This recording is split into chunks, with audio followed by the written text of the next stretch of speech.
Adapun siapa pendahulu salafi yang mengatakan Allah di atas langit, namanya juga akidah salaf. Akidah salaf itu akidah yang disebahkan kepada salaf, dan ini adalah nama yang istimewa. Oleh karena tidak semua orang berani menisbahkan dirinya dengan berakidah salaf, karena ada konsekuensinya. Ya, kita mengatakan akidah salaf, kita punya konsekuensi. Harus kita buktikan bahwasanya akidah yang kita sedang junjung tinggi adalah akidah para salaf. Di depan saya banyak sekali buku, sebenarnya buku saya masih sedikit ya. Ini semua buku-buku, semuanya ditulis sebelum Ibnu Taimiyah rahimahullahu taala, dari abad ketiga sampai abad kelima ya. Semuanya menjelaskan tentang bahwasanya Allah di langit. Saya tidak ada waktu, suatu saat saya akan bacakan satu persatu, tapi yang pertama adalah Kitabus Sunnah karya Ibnu Abi Asim yang wafat pada tahun 287 Hijriah. Kemudian juga Kitabus Sunnah Warad al-Jahmiyah karya Abu Abdurrahman Abdullah bin Imam Ahmad bin Hanbal, putranya Ahmad bin Hanbal yang wafat pada tahun 290 Hijriah, yang dia menukil perkataan Imam Ahmad tentang Allah di atas. Kemudian Ibnu Khuzaimah, seorang ulama Syafi'iyah ya, yang wafat pada tahun 311 Hijriah, juga dalam kitabnya Kitabut Tauhid ya, juga menjelaskan Allah di atas. Kemudian ini ada manzumah, kumpulan para ulama ya, sampai abad sekitar abad sampai abad ke-8 ya, yang menjelaskan tentang akidah Ahlussunnah, di antaranya menukil tentang Allah di atas, di antaranya karya Ibnu Abi Daud dalam Haiyahnya. Kemudian juga kitab ditulis oleh Abu Bakar Al-Ajurri yang wafat pada 360 Hijriah dalam kitab Syariah. Dia juga membuat bab tentang bahwasanya Allah di atas. Kita tidak ada waktu untuk membacanya ya. Kemudian Al-Ibanah ya, karya Ibnu Battah Al-Ubkuri ya, yang wafat pada tahun 387 Hijriah. Ini juga menjelaskan tentang Allah di atas. Kemudian kitab Ushulus Sunnah ya, karya Ibnu Abi Zamainain yang wafat pada tahun 399 Hijriah, yang juga dalam bab sini menjelaskan Allah di atas. Kemudian Al-Lalikai ya, dalam kitabnya Syarah Usul I'tiqad Ahli Sunnah wal Jamaah yang wafat pada tahun 418 Hijriah, yang juga menukil 418 Hijriah, yang juga menukil ulama salaf, di antaranya mereka menukil tentang ijma' bahwasanya Allah di atas. Kemudian yang terakhir yang sempat ada di maktabah saya, tentunya buku masih banyak ya. Ini sebagian saja. Aqidatus Salaf wa Ashabil Hadis, ya, akidahnya para salaf dan ashabul hadis, karya As-Sabuni yang wafat pada tahun 449 Hijriah. Di sini juga menukil ijma' bahwasanya Allah berada di atas. Kemudian juga saya nukil dalam risalah saya ya, risalah tesis magister yang sudah diterjemahkan, insyaallah diterbitkan, tentang penukilan ijma' bahwasanya Allah di atas. Di antara yang menukil ijma' bahwasanya Allah di atas adalah Al-Auza'i. Jadi bukan cuma para ulama mengatakan Allah di atas, bahkan mereka menukil ijma'. Yang menukil ijma' juga banyak, di antaranya Al-Auza'i yang wafat pada 157 Hijriah. Kemudian juga Ali bin Al-Madini menukil ijma' yang wafat pada 234 Hijriah. Kemudian Qutaibah bin Sa'id yang wafat pada tahun 240 Hijriah juga menukil ijma'. Kemudian Abu Zur'a Ar-Razi yang wafat pada tahun 264 Hijriah. Lihat, ini abad ketiga.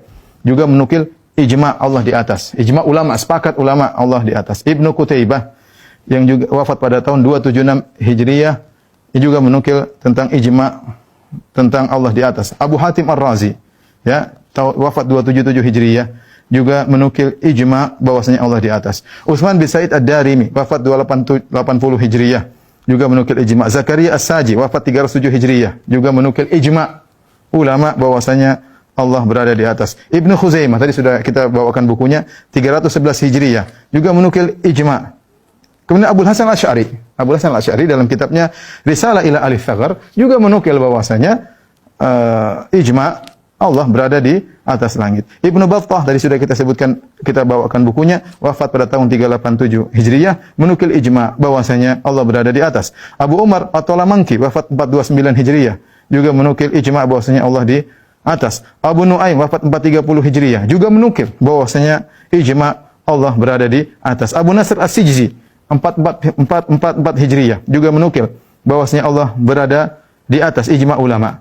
Kemudian Abu Utsman As-Sabuni terakhir yang tadi kita sebutkan ya, bahwasanya yang Allah, dia juga menukil 449 Hijriah wafatnya, menukil bahwasanya ijma' Allah di atas. Kemudian Ibnu Abdul Bar dalam kitabnya Tamhid juga menukil bahwasanya Allah berada di atas, yang wafat pada tahun 463 Hijriah. Jadi maksud saya bukan cuma ulama yang mengatakan sekedar nama-nama ulama, bahkan mereka menukil ijma'. lebih mudah untuk mengetahui siapa yang mengatakan Allah berada di atas langit. Mudah. Ini saya nukilkan dua buku yang sangat indah. Yang pertama, karya Ibnu Qayyim rahimahullahu taala, judulnya Ijtima' al-Juyus al-Islamiyah ala Hirab al-Mu'attilah ala Harabil Mu'attilah wal Jahmiyah, yaitu kumpulan pasukan Islam dalam memerangi Mu'attilah dan Jahmiyah. Judulnya cukup mengerikan. Kenapa? Karena maksud beliau menulis buku ini bahwasanya akidah Mu'attilah dan akidah Jahmiyah itu diperangi oleh kaum muslimin seluruhnya. Makanya dalam buku ini beliau menukil para ulama yang sangat banyak yang menunjukkan tentang Allah berada di atas. Ya. Beliau nukil dari perkataan para sahabat. Ya. Kalau ada waktu saya akan nukil semuanya, tapi kita nggak ada waktu. Abu Bakar As-Siddiq, kemudian Umar bin Khattab, kemudian Abdullah bin Rawahah radhiyallahu anhum, Abdullah bin Mas'ud radhiyallahu anhu, Abdullah bin Abbas radhiyallahu anhuma, Aisyah radhiyallahu taala anha, Zainab bintu Jahshin radhiyallahu taala anha, Abu Umamah radhiyallahu anhu. Ya. Kemudian juga beliau nukil perkataan tabi'in, perkataan Masruq, Ikrimah, Qatadah, Sulaiman At-Taimi, Ka'ab al-Ahbar, perkataan Muqatil, Ad-Dhahhak. Ya, kemudian Hasan al-Basri, Malik bin Dinar, kemudian Rabi'ah bin Abdurrahman, Rabi'ah bin Abi Abdurrahman, gurunya Malik bin Anas, kemudian Abdullah bin Qawwa, kemudian beliau menukil juga perkataan tabi'ut tabi'in, ya seperti Ibnu Mubarak, Al-Auza'i, Hamad bin Zaid, Sufyan Ats-Tsauri, kemudian Wahab bin Jarir dan ulama-ulama yang lainnya.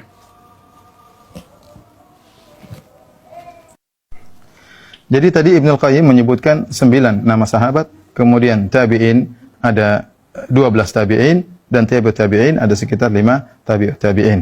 Ya. Ibnu Qayyim perlu kita lanjutkan lagi dengan buku yang kedua, karya Al-Imam Adz-Dzahabi, ulama besar mazhab Syafi'i, ma'ruf ahli hadis. Kemudian juga dia adalah ahli tarikh, ya, punya Syiar A'lam Nubala, punya Tarikhul Islam, dan punya kutub-kutub rijal hadis. Ma'ruf di kalangan ulama Syafi'iyah. Beliau menulis buku judulnya Al-Ulu lil Alil Azim. Dia punya buku dua, Al-Ulu lil Azim dan juga tentang Kitabul Arsy, tentang Arsy.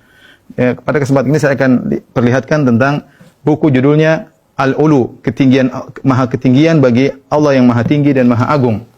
Buku ini dicetak 2 jilid dan menukil sekitar 150 ulama, ya, yang menjelaskan bahwasanya Allah berada di atas langit, ya. Setelah kita membaca perkataan Ibnu Qayyim tentang para ulama, kita bisa melanjutkan dengan kitab yang ditulis oleh Imam Dzahabi ini yang menukil dari perkataan para a'immah al-arba'ah, yaitu Imam Abu Hanifah, Imam Malik, Imam Syafi'i, Imam Ahmad, terus para ulama sampai pada abad yang ke-6 kalau tidak salah, ya. Yang saya hitung sekitar 150 ulama. Kalau saya mau sebut satu persatu tentu sangat banyak. 150 ulama yang semua mengatakan bahwasanya Allah berada di atas. Oleh karenanya, inilah akidah salaf tentang Allah berada di atas. Barang siapa yang mengatakan mereka adalah mujassimah, sesat dan yang lainnya, silakan menyesatkan semua ulama. Ini termasuk para sahabat, bahkan sesatkan sekalian Nabi sallallahu alaihi wasallam, atau sesatkan sekalian Al-Qur'an yang ternyata isinya hanyalah kiasan-kiasan membuat orang bingung, bilang Allah di atas arsy, ternyata tidak di atas arsy, yang akhirnya membingungkan manusia, ya. Aamintum man fis sama. Apakah kamu iman man fis sama? Ayursila alaikum hasiba. Yang jelas Allah resminya istilahkan zatnya itu man fis sama, zat yang ada di langit. Istilah resminya arsy juga di atas langit. Ar-Rahmanu 'alal arsyis.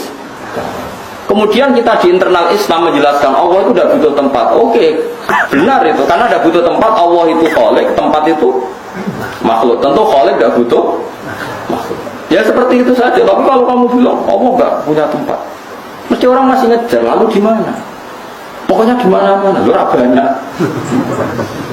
Mana bingung kan? Wah, pidato ini Pak Zaiduddin jadi NU gak di mana, gak kemana tapi di mana-mana. Bangunnya pangeran kayak NU tapi gak kemana tapi di mana-mana. Kan itu.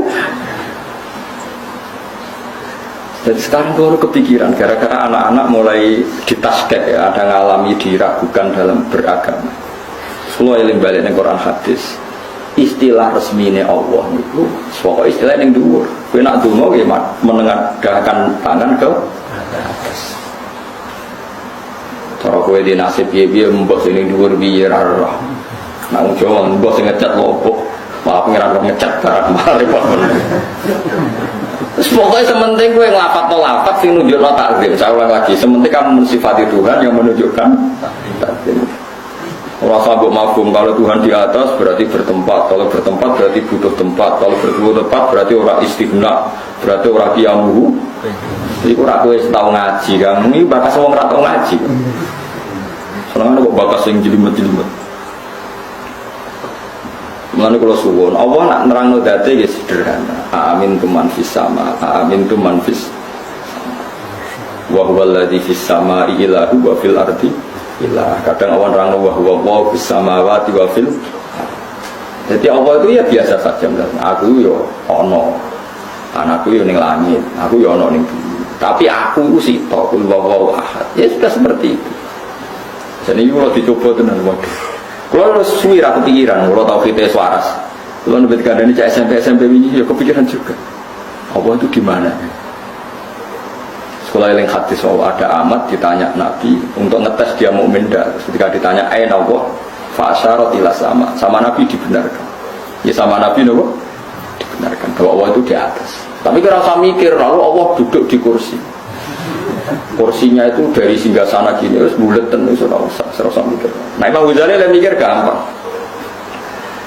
Aras itu diciptakan Allah, kursi juga diciptakan Allah. Kalau diciptakan berarti aras dan kursi yang butuh kudrohnya Allah, bukan kudrohnya Allah yang butuh kursi yang aras. Ya semua biasa aja, harus ribet. Aras masih kondangnya kayak ngono diciptakan, kursi ya diciptakan. Nah, bangsa di itu pokoknya di itu objek. Daripada kayak mulai Allah ada di mana-mana, terus cilik-cilik mana takut banyak, malah disimpul loh. Benar. Kalau di mana-mana udah nyimpul nih. Kalau gitu malah ribet mana ya? Ya orang tak tahu malah bingung nona. Allah ada di hati, baru saya malah repot mana. Nah makanya Allah sekarang mensifati dirinya sanut Quran era sanut semacam-macam. Allah itu sopo zat yang menciptakan langit bumi. Allah itu siapa yang bikin bainal bahraini hajiz. Allah itu siapa yang yujibul muttarra idza da'a. Allah itu siapa yang wayaksifus su. Ya sudah seperti itu saja. Jadi menerangkan Allah itu terangkan lewat reputasi Tuhan atau ahwal ya atau af'alullah bahwa Allah itu yang menciptakan langit bumi yang ya sudah seperti itu. Hindari ngomong Allah sing mengarah ke hulul dan jihad bahwa Allah itu butuh tempat. Mbah Mun pernah cerita gini, orang itu banyak yang anti wasilah. Wasilah itu ya niru guru, gurunya guru. Terus langsung niru Kanjeng Nabi atau langsung niru pangeran kan. Itu Mbah Mun saya masih ingat betul dalilnya mau ihdinas siratal mustaqim siratal ladzina an'amta 'alaihim. Jalan yang lurus adalah mengikuti orang-orang yang telah engkau beri nikmat. Kenapa Allah tidak ngendikan sirotoka jalan kamu, jalan engkau? Allah itu tidak makan. Bagaimana cara kita niru Allah makan? Wong Allah tidak makan. Allah tidak tidur. Bagaimana kita niru Allah tidur?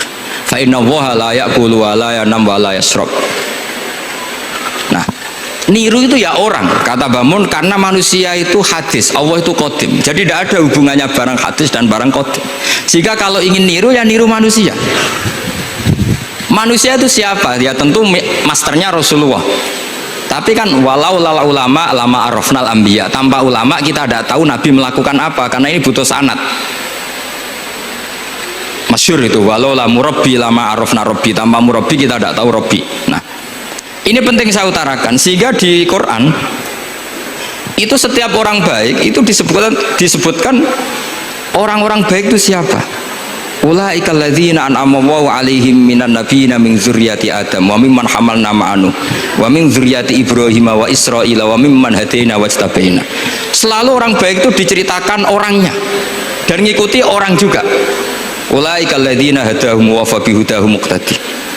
Kenapa? Karena kita tidak bisa niru Allah. Karena Allah itu tidak makan, tidak minum, tidak tidur. Tentu tidak nikah. Tapi sekarang orang tuh geger. Manut guru-guru mesti bener. Sing marai kaidah nak guru mesti bener tuh kita. Kita setiap ngajar di selain Rasulullah Muhammad tuh tidak maksum. Jadi mereka ketinggalan kalau ngomong kiai mesti bener. Tahu kita mulai kecil diajarin selain Nabi kok orang maksum. Dene ro ilmu anyaran kok ngandani sing mulai bayi alim itu kan lucu. Kita mulai dulu tahu selain Nabi itu tidak maksum. kok malah dikandani kiai tidak mesti bener, kenapa diikutin? Dah tahu kalau kiai tidak mesti bener, cuma kalau kiai tidak mesti bener nak kowe mesti ra bener.